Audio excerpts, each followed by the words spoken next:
Hi, all. Kinsey Schofield here. Welcome to Recollections May Vary, a royal recap.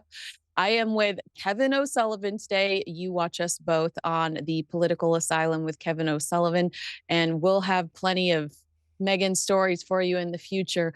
But we had to get together today to digest what we just witnessed, Kevin. I I don't from hawking the balloon, like the balloon inflator, to starting like you start off by making bath salts.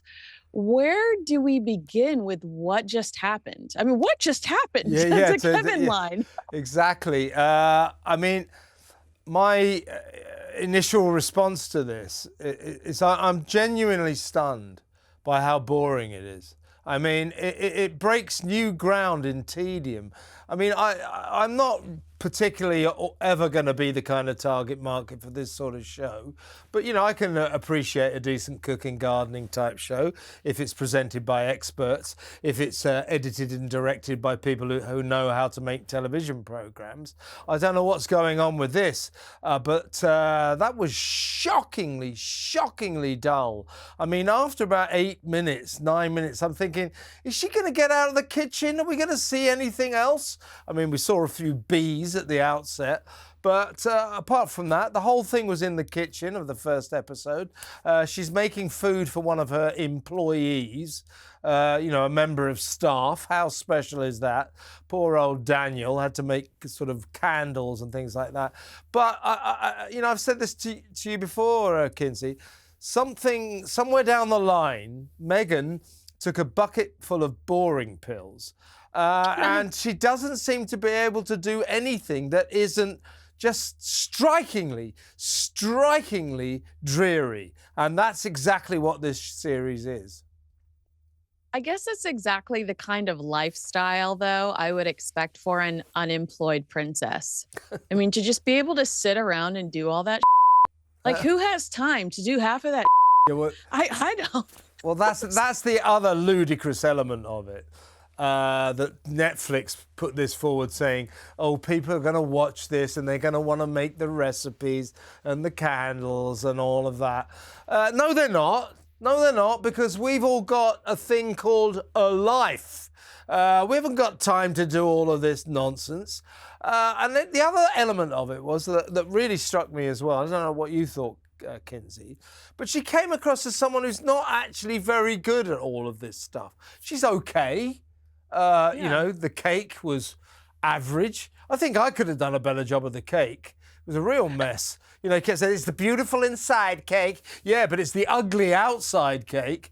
And, you know, who the hell has got time to melt beeswax and turn it into candles? And by the way, in case you haven't got your own beehives, did you notice her turning around and saying, you can get beeswax from your local beekeeper?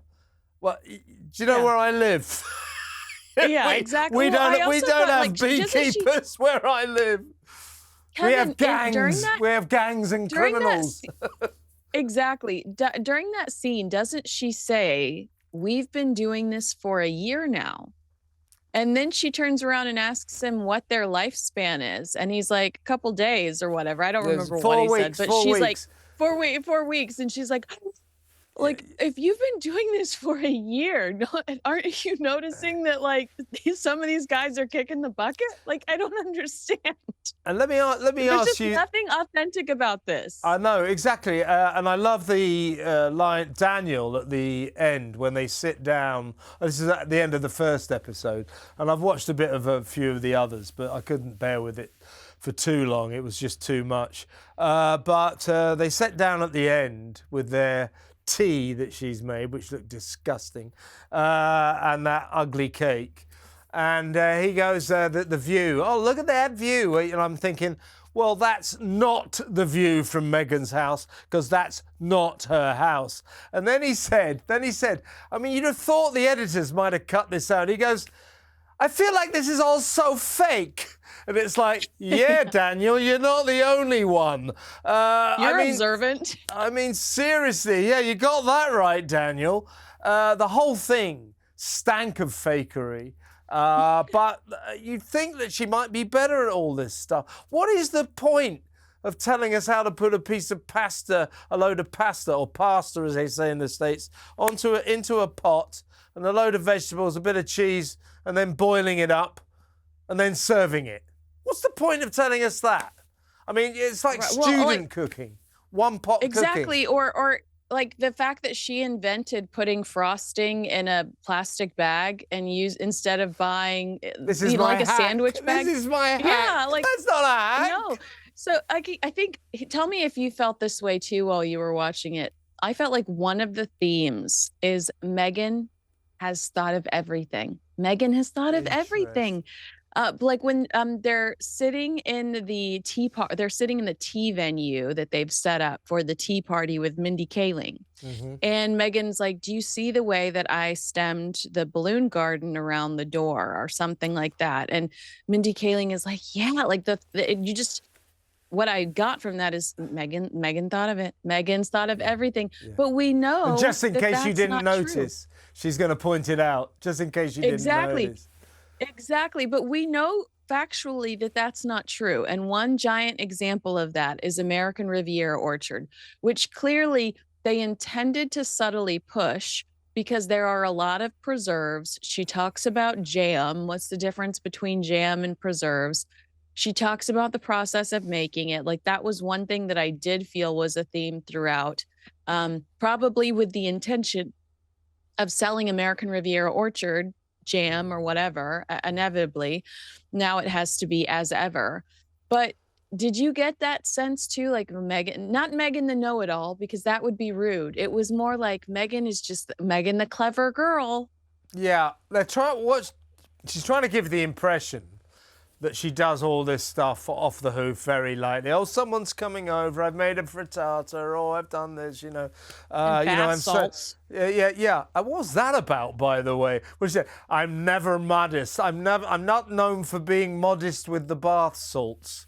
What? Yeah. What could you not imagine me about? naked in your bathroom? Yeah. I mean, and seriously, Kinsey, to go back to your other point, who the hell does that? I'm going to fill this entire container. I mean, old Daniel is going to drown in salt, isn't it? And and then that massive, great sort of container she made of flowers and God knows what, that I love to prep the guest room. And then she makes the mistake of saying, I'm going to take this home now. Because actually, Daniel isn't staying there. That's the studio.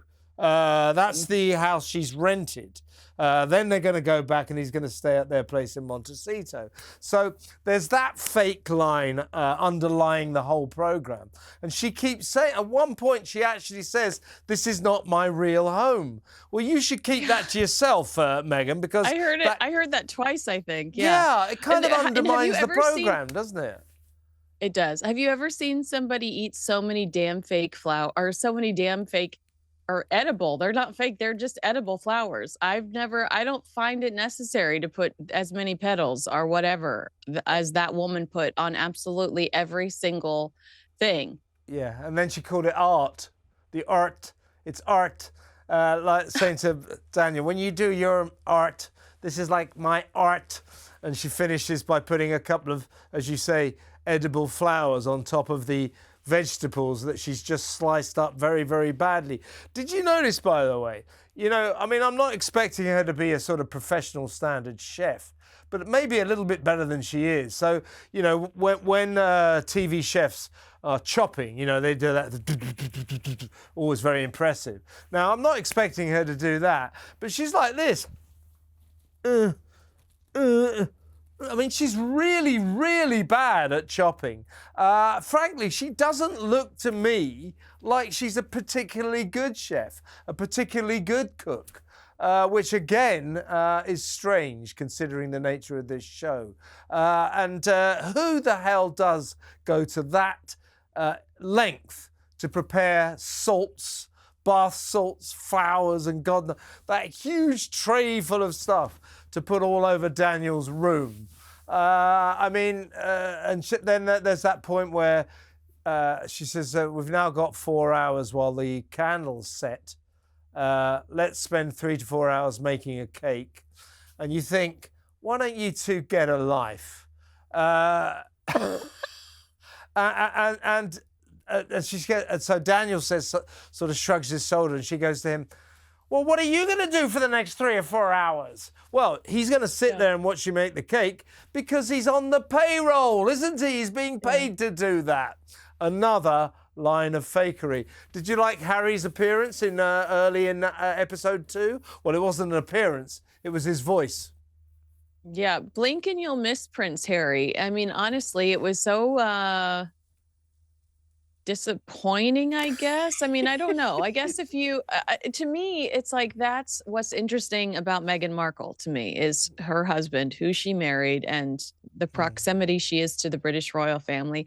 And that is why she holds on, come hell or high water, to that Sussex name. Yeah. Not because it makes her feel more connected to her children, no matter, you know, I know that that was what her excuse was, but I just felt like that was a missed opportunity not to include Prince Harry because she is so fixated on her life before him. And why not show us how you incorporate your old life with your new life? Yeah. And did you notice her great friend Mindy, who said something completely innocent like, I never thought I'd see Meghan Markle doing that. And Meghan goes, it's so funny you should say Meghan Markle. That's not my name, it's Sussex. Sussex! We're called Sussex! You know, and it's like, what are you talking about? That's not your name. Your name is Markle, Meghan Markle. But to slap down it's what we've talked about this before. She tries to see, she is either so vanilla and so bland, playing it safe because she's desperate not to create a headline that she, you know, that's where she could be the villain.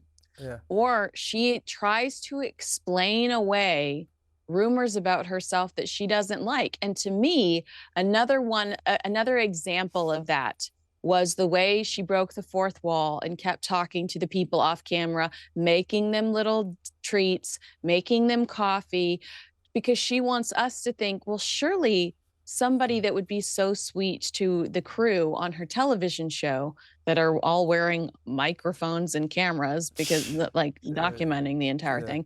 Surely somebody that would be so sweet would not be a dictator in heels. The Hollywood Reporter has to be wrong.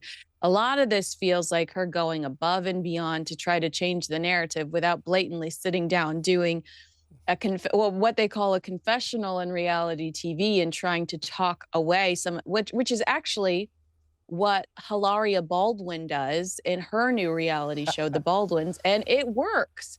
I mean, she's lying when she talks about her English and Spanish.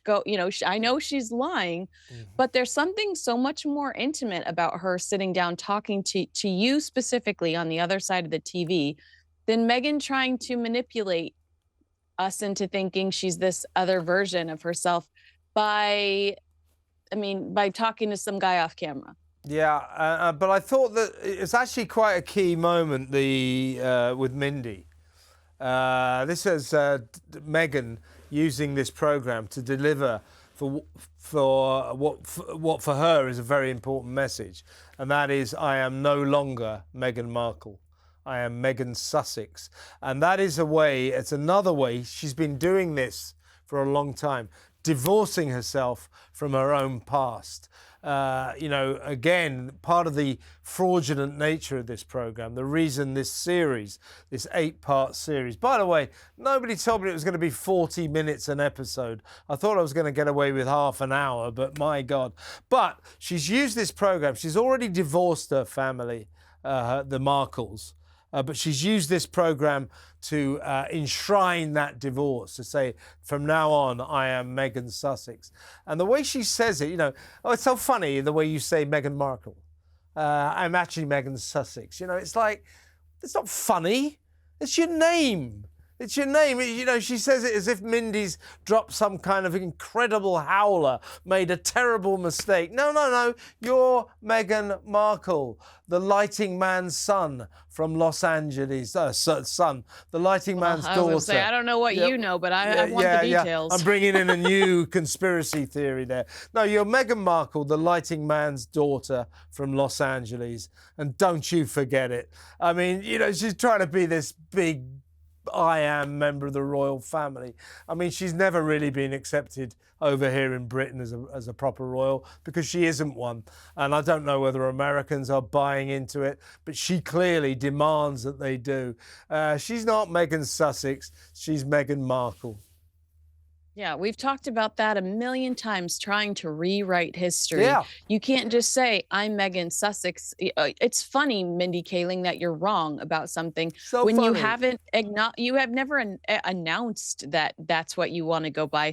When you're on the cover of People magazine, you're conveniently the Duchess of Sussex or Yeah. Meghan, but we've never heard about this. There's been no formal announcement, and she's so keen to formally announce everything else, at least on her Instagram these days.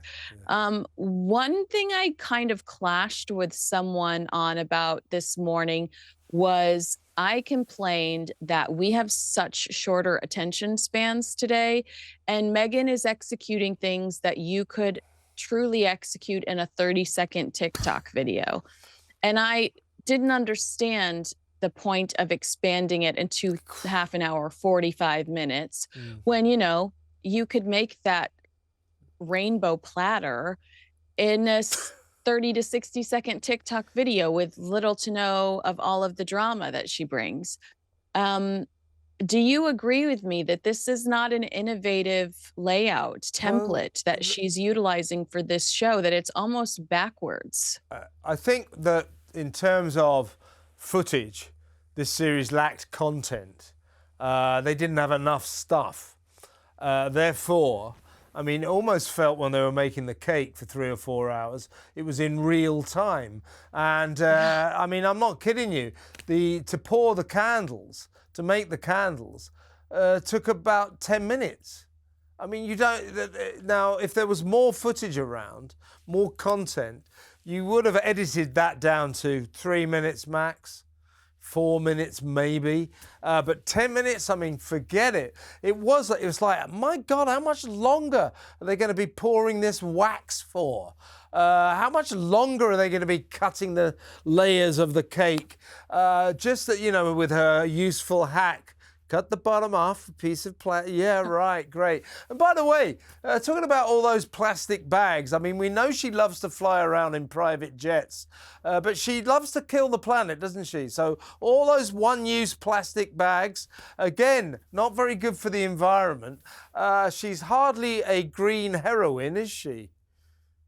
Well, she would turn around and tell you that she gives the tops of her carrots to her chickens, and that's her way that she deals with it, Like, well, I give the tops of my carrots to my chickens. Yeah, There were so many things that she told us that she did that I just thought, I don't need to know this about you.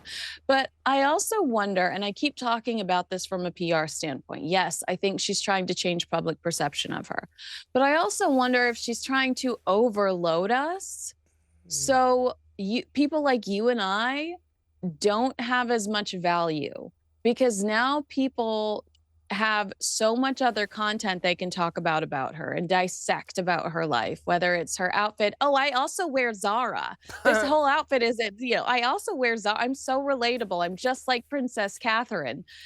Or is she just putting so much out there that, like, we're not as relevant because she's. Does that make sense, or am I giving her too much credit? I mean, you're absolutely right, Kinsey. She's trying to circumnavigate people like us, journalists, critics, people who will deliver honest verdicts on this piece of tosh, which is what it is.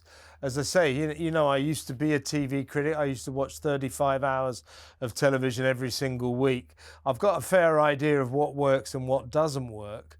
I'm pretty certain this will fail because it just doesn't pass the boring test after 10, 15 minutes. If I didn't have to, I don't know what you felt, but if I didn't have to, I would have switched off. And I think a lot of people will. So yes, she's trying to go directly to the public, but will it work? I don't think so. And do you reckon, Kinsey, that people at Netflix watched this and said this is going to be a worldwide sensation? I'm not buying that. Are you? I just have a really hard time with who she presents herself as today versus who we've known for the last 4 years. And first impressions matter. There was a hyper rebrand when they sat down with Oprah Winfrey. These were the American Sussexes. These were no longer working royals. And seared into my brain are those two very resentful, very entitled individuals complaining about titles and tiaras in the middle of a global plague. You know, I could get ticketed if I walked out of my house the same day that show aired to walk my dog without a mask on 3 feet from the ocean. I could get ticketed, you know, because we were in the middle of COVID. And so it was so hard to sit there and listen to them complain about like Archie not being a prince, when actually you and I both knew and know now that Archie wasn't going to be a prince until Queen Elizabeth passed away, because that's just protocol. That's who I see her as. I see her as the girl that then sat on the Netflix docuseries and complained that we didn't we focused on the royal racist headlines instead of her mental health. She wanted us to focus on her mental health after the Oprah interview. I see the woman that gave her husband permission to post private text messages from Catherine, the Princess of Wales, in his best-selling book. It's not the same person that's in this show. So I wonder if Netflix sat back and went, oh, how interesting that this is such a different person. She's quirky. She's making silly faces. She's making silly sounds while she's in the kitchen. I don't like, to me, my body rejects it. I cringe. I think it's, weird. And I don't like it because I've grown accustomed to the dictator in high heels. Well, here's the thing. But wait. I also want you to answer because we're getting short on time. Okay. Do you think that this is going to get a season 2? Because I heard another TV reviewer today say that they felt like, based on the interest that it generates, they felt like Netflix would give this a season 2. Yeah, well, they need the public to start watching this. And I just don't think it's got staying power. It's just not very interesting. It's boring. So you're absolutely right. Clearly, a lot of people will watch episode 1 or about 20 minutes of episode 1, then they'll get turned off.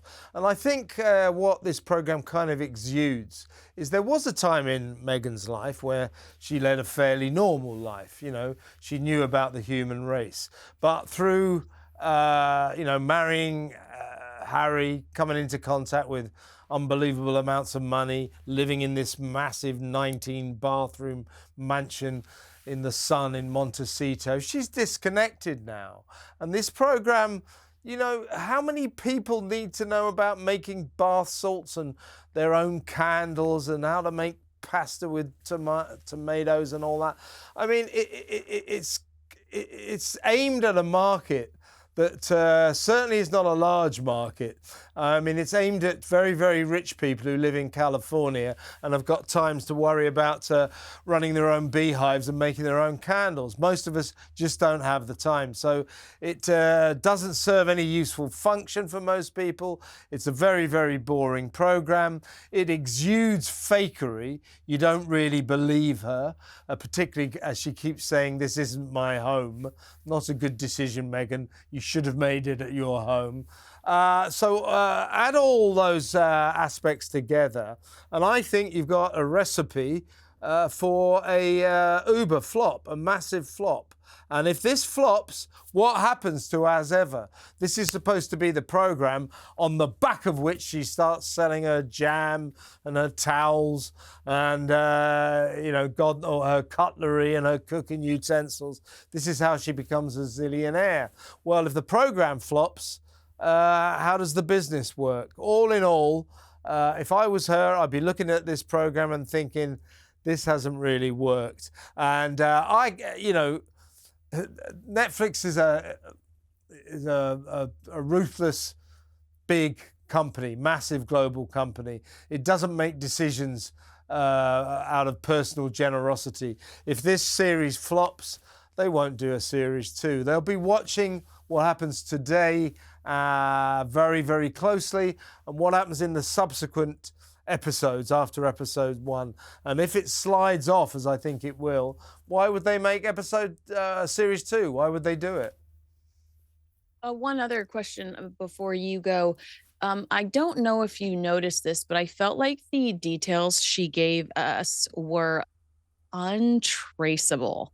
I felt like the silly little irrelevant details she gave us were almost impossible to fact check. But one that did stand out to me is when she's talking about how she always ate out, like fast food, and had these really crappy TV dinners and would just sit and she's told this story before, but how, she basically grew up in front of Jeopardy. I don't know what the point of telling that story was. Was it like started at the bottom, now we hear? But I don't know if you remember this, but she's also claimed she was the 4.99 Sizzler salad bar girl when Yeah. she wrote Congress. But on her Instagram years ago, when she was still Meghan pre-Harry, she thanked her dad for taking her out to Hollywood's Russo and Frank Grill every day after tap and ballet classes. And I looked at the menu, like a steak is like over $50.